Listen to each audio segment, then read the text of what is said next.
So very good afternoon to one and all. Good afternoon, children. Welcome to the e-learning class. So today we are going to discuss about second year economics, sixth chapter. And in the previous class only, I started economic reforms. Economic reforms 1991 LPG. So in the previous class we discussed about liberalization. In today's class we are going to discuss about privatization. Okay. So let us start the class. Privatization. Privatization, what does it mean? Privatization, it refers to the introduction of private ownership. Introduction of private ownership in public sector enterprise. Introduction of private ownership in public sector enterprise. Now let me come in detail. Children, as you all know that 1991 economic reforms, what happened? It introduced various reforms, as already I told you, that since 1947, since the independence, government kept everything, all the decisions under its their own control, children. Due to that, what happened? They did not encourage the private people, private businessmen, private entrepreneur a lot in case of what you call business and the industries. Due to that, what happened? 1991 country was completely under the external debt. We were even not even having the money to pay the interest, children. At that moment, the economic reforms were introduced, and under that introduced, it was felt that whatever the public sector units, mean public industries are there, those industries can be transferred to the private enterprise. Those industries can be transferred to the private enterprise. That is called as privatization. The same thing, children, what is privatization? It means that introduction of private ownership. Private ownership are going to introduce now. They are going to join now, children, public sector enterprise. They have become the partner. They are going to take up the public sector enterprise on contract, on lease also. So, what are the measures? What happened during those days, children, when the country was suffering from the external debt? At the same time, it was found that the public sector industries, the industries that were under the control of government, children, these industries were facing a heavy loss due to the lack of competence, means competence, competition that was not there, children, due to lack of inefficiency of the workers, those who were working, children, due to lack of many things. The almost all the public sector industries were facing the heavy losses, children. At the time, the government had taken a decision that instead of bearing all this thing, why not to transfer all this public sector, lost industries, lost areas to be shifted to the private sector for the improved conditions. And under that one, certain measures were taken. What are those measures? The first measure for the privatization is transfer of ownership of public sector units to private through renationalization. Children, transfer of ownership. Transfer of ownership. Which ownership? Public sector ownership. Transfer of ownership of public sector ownership to private sector through denationalization. What is nationalization? As you learned this word in your first year economics also. Nationalization means what the government take under its control, called as a nationalized industry, public sector industry. So under this one, public sector industries are denationalized. That means government left its control over that industry, and that industry is shifted to the private sector, declaring a public industry, government industry as a private industry. That is only, children, transfer of ownership of public sector units to private through denationalization. The first measure. Second one, transfer of control. Transfer of control to the private sector. Transfer of control of public sector to the private sector. Now public sector is leaving the control, even also control authority, and that control authority is given to the private sector. Next one, opening of areas that were exclusively reserved for public sector. Children, as already I told you, at the time of that, what you called, nearly 17 to 18 reserved industries were there. So under this privatization policy, these 17 reserved industries were reduced to some number. Only on the basis of security concerns, few industries were kept under the control of public sector. Remaining industries were left free. So that is only opening of the areas that was only meant for public sector ones. That areas are open for private sector. Next, transfer of management. Now management is also private management.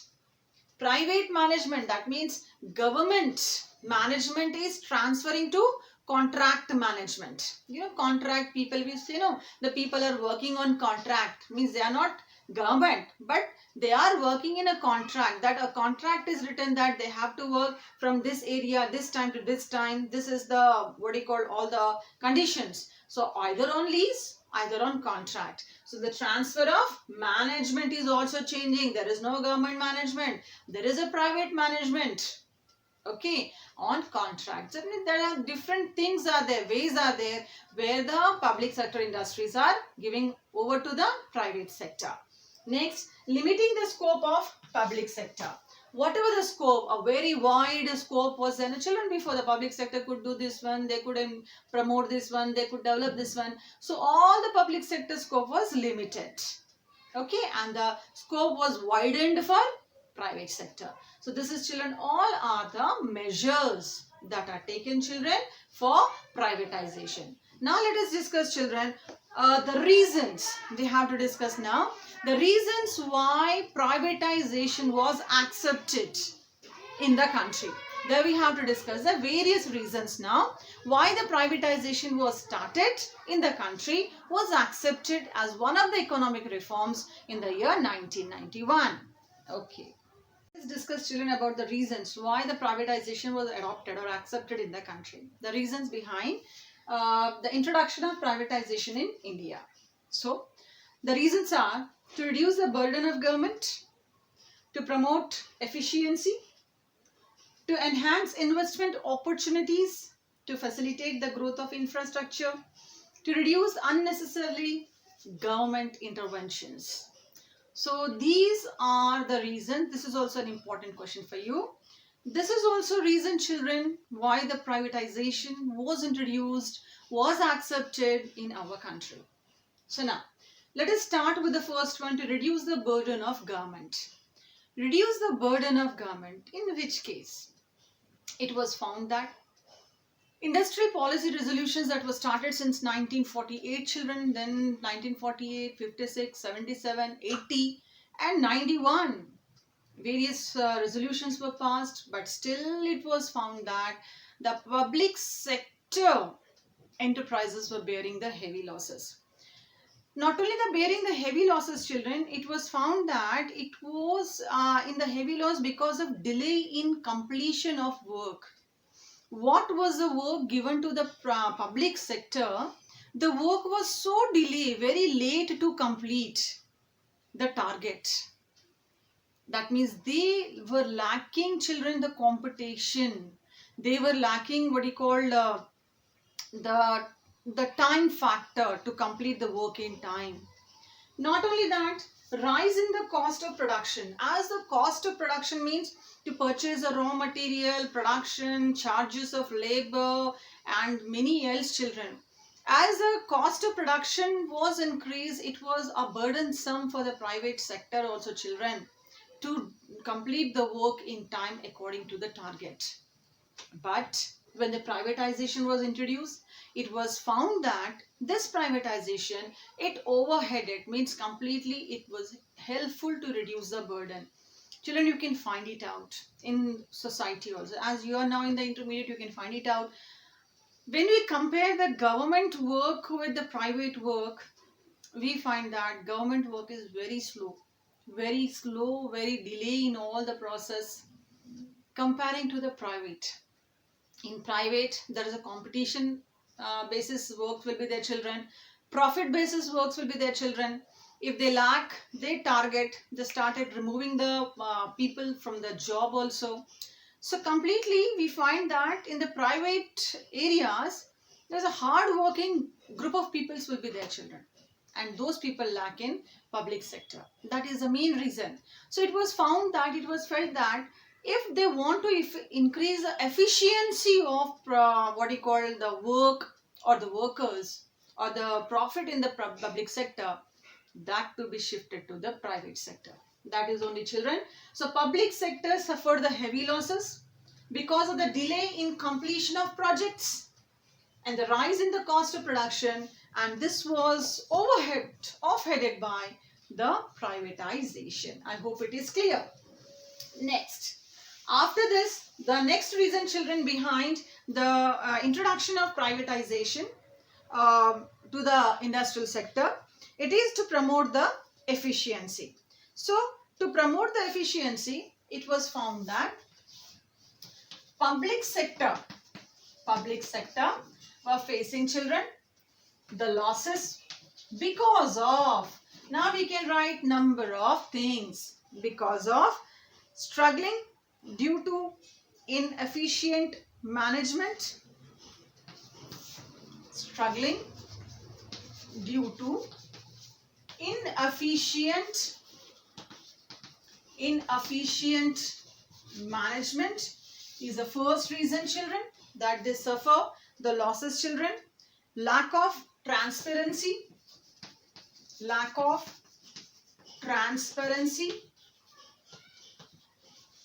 second one. Number third one, it is, that is corruption practices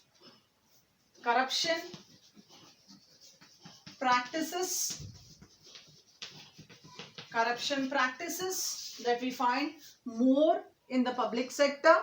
Then poor industrial relation,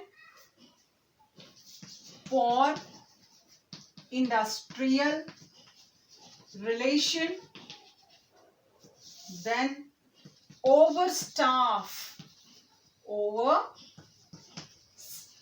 is also a burden in public sector. Overstaff reduce the productivity. So these are the reasons, because of that the public sector enterprises lack efficiency.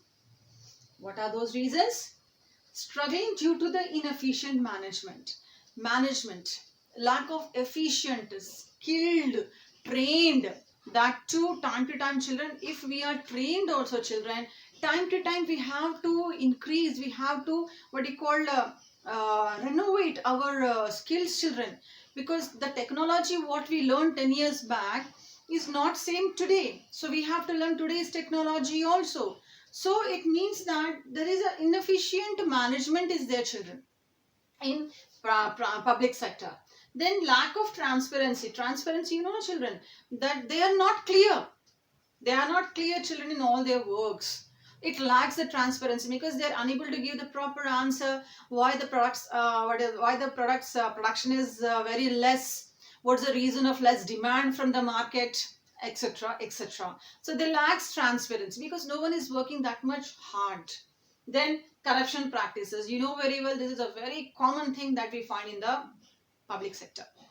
Corruption, people, they complete their work by paying the bribes.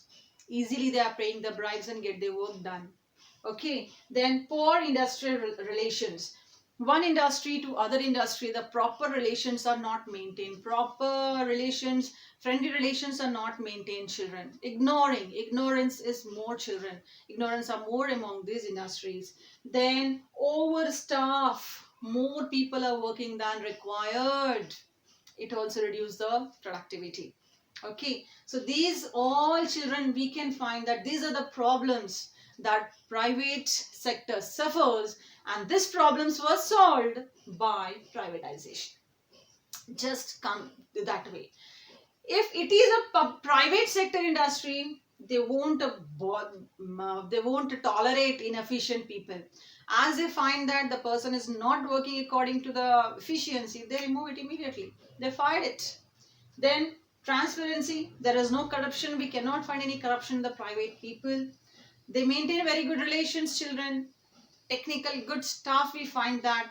So overall private, they proved that they worked well comparing to the public sector.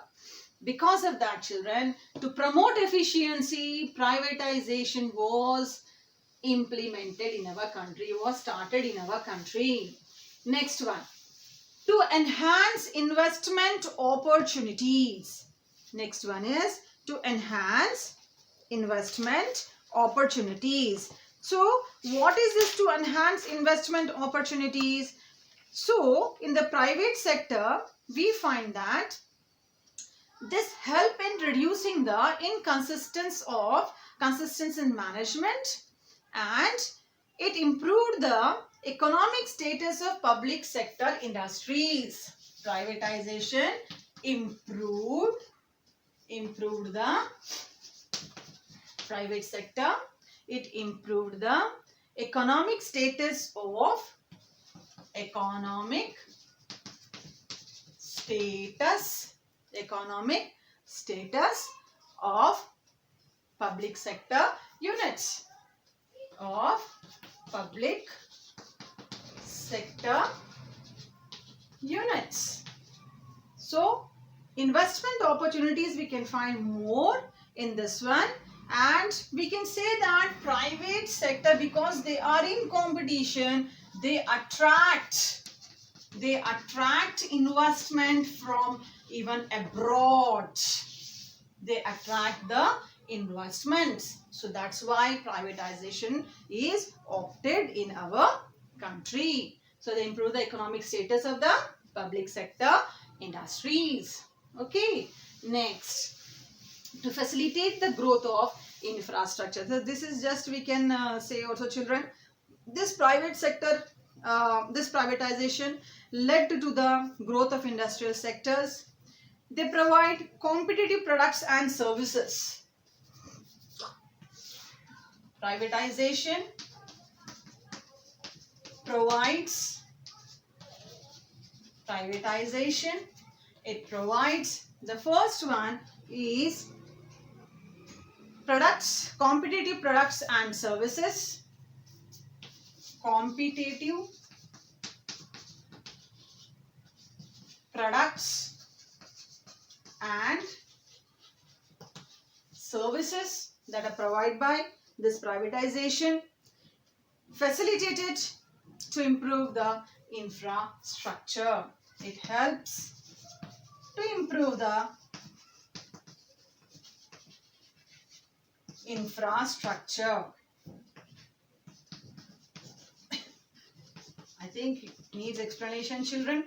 Already I told you, children, infrastructure of many ways, children, we can find.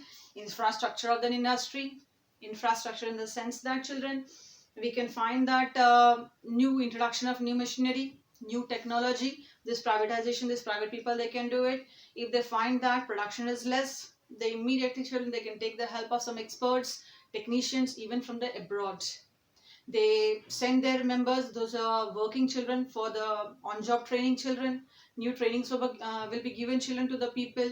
Like that, children, we can find they provides competitive products and services, children. They come in competition. They do the survey that what is the demand of the people, what is the competition that they have to go through, and then according to that research, they spend on research and innovations, new inventions for the new technology.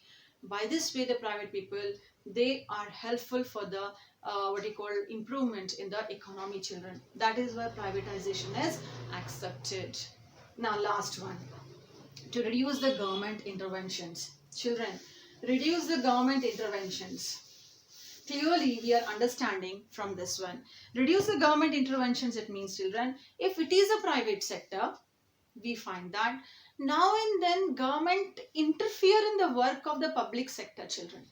If it is a public sector, government interferes, politicians interferes, everyone tries to interfere in the work of the public sector. Okay, and in this interference, and again to take a decision, it is a long process, delay process. Bill should be passed, it become an act, this one, that one. Because of that, children, what happened? Public sector industries can't work properly. But If it is a private sector, if that industry is a private industry, only private people, the individuals, they interfere, means the particular owner and entrepreneurs, they interfere. Government will not interfere, politicians will not have a right to interfere in that particular industries. Okay, so we can find that public sector is suffering a lot because of lot of interference by the politicians, by the government, bureaucrats now and then. So that's why we can find, sir, we can say that because of all these reasons, privatization was accepted. Clear? So, after learning all these reasons, now we have to discuss, children, the next related to the privatization is the failures, means any drawbacks are there. Drawbacks that are related to privatization. Children, we have to discuss now about the drawbacks of privatization. What are the drawbacks are there? The drawbacks are the loss of social welfare, malpractices and high prices. Loss of social welfare. Children, loss of social welfare, it means that private sectors, the base of the private sector is profit motive. So, they completely ignore the welfare of the people. It means that these people, they produce only those goods, by the help of that they can earn good profit, good amount of money. So completely they ignore the interest of the common people or the poor people in the country, because they have no need to think about how the poor can purchase, how the middle class persons can purchase, how they can survive with this one or not. Just they have only one thing in the mind, that they have to get profit by any cost. So this privatization, it is lost completely, it's lost social welfare, ignoring the common people. Malpractices, we find that, children, these private people, they undergo certain cheatings, certain malpractices by manufacturing sometimes the low grade or low quality products, to escape from the payment of heavy taxes. Sometimes they prepare, when we go to the market, children, we find the products from the various areas. Many products are there, even electronics, we can find that many products are not having the gradings, means that ISI mark they lack. So what is that, children? And we can find those products are available at a cheaper rates. So these private industries, they produce number of goods that are inferior quality, less quality, just to escape from the tax. Third one, high prices. What I said just now, it's related to the first one. These privatization, these private industries, children, they keep the prices of the products at a very higher prices, a very higher range. The products range very high cost because they feel that let the people to purchase by any cost. Just imagine, children, if government industries won't be there at all, what will be the condition of poor people and middle class people in India? You can understand it very well. Because poor people in India, you find that how hardly many people are living, and many people are depending on the subsidies and the other facilities given by the government. But private people, no, they won't think about all these things. So at all costs, we can say that that's why 100% industries are not privatized under this policy. Still many industries are there that are kept under the control of government, children, for the sake of the people, for the welfare of the people. So I hope, children, today's topic is clear, privatization. Okay, so you know what is your work. Go through the textbook, read the lesson, go through the material, children. Okay, thank you, children. Thank you one and all.